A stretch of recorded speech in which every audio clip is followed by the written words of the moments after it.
The early view of practice is there's a lot of players out there. Never had a full roster in my career. We have never had a full roster since I've been there. 16 players actually, because we have one walk-on. Last year we had 10 players. Torn the ACL, got a walk-on to make it 10. So right now we have two teams. I walk out on the floor and the first thing I noticed is we got a lot of girls out there. Depth is different than bodies. We have a lot of bodies. What we're trying to do is build depth. We're trying to compete, have 6 freshmen pushing the upperclassmen. We have a lot of experience back, a lot of leadership back, and we have high expectations. And I think they've shown in practice that they want to be better than last year, and they're working really hard right now to do so. With that, it starts in the backcourt, right? Yes. Can you talk about those two specifically? Yeah, I think our best leader right now and strongest leader is Jasmine Lister, and that's the way it should be. You want your hardest worker to be your best leader. You want your hardest worker to have the ball in her hands 90% of the time.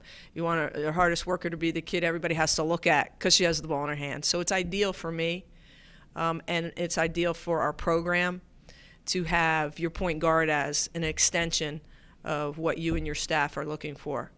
And then you got beside her someone that really enjoys playing with each other.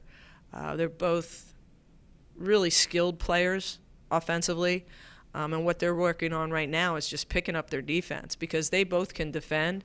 But I had to play them both 40 minutes last year and couldn't afford to foul, couldn't afford to take them out, didn't want them to tire. So I think this year you're going to see a different level of them. I think Jazz Lister could be our best on-ball defender, and I think Christina Fogarty can be our best off-ball defender. And that's kind of how I've seen it in practice. Coach, high expectations this year. Can you just talk about the state of the program as a whole, and not necessarily that you have a target on your back, but the expectations with this team? Yeah, it's like the pink elephant in the room. You know, we had to talk about it. We didn't want it to just sit there. We had to talk about how people are going to say we have potential, and then we had to talk about how potential what that really means is you haven't done anything yet. And the realistic part to that is that nobody cares what you did last year. Nobody cares about your individual accolades, which we got plenty of. All they care is what you do today, and that we are going to have to earn everything we get, not to listen to what everybody's saying, but earn confidence.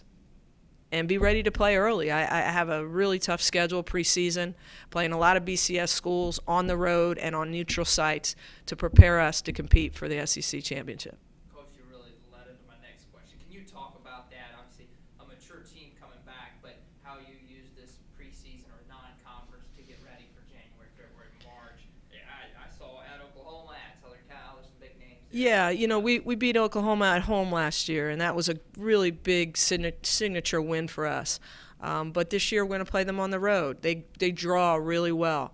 You know, we wanted to play on a neutral site instead of playing home at our Thanksgiving tournament that we've won for 10 years. And we're going to play 2 BCS schools right away there on a neutral site. We've got to be ready. We're going to go to USC. We've got to be ready and ready earlier. Usually we're ready by SEC, and usually we lose a couple games early in the SEC, and then we just get tougher. We get stronger. Losing is something that we're not happy with, and it's a motivator for us. So right now we have to coach like we just lost 3 games in the SEC, and that's how I've addressed it with the team. Every day we come to practice, I'm the coach that we just lost 3 games in a row in the SEC, which doesn't happen a lot. So when it doesn't happen a lot, they need to see a difference in practice. And that's how tough we're being with them at practice. And right now, they've been up to the challenge because we have to make practice harder than games so that games are easier than they were last year.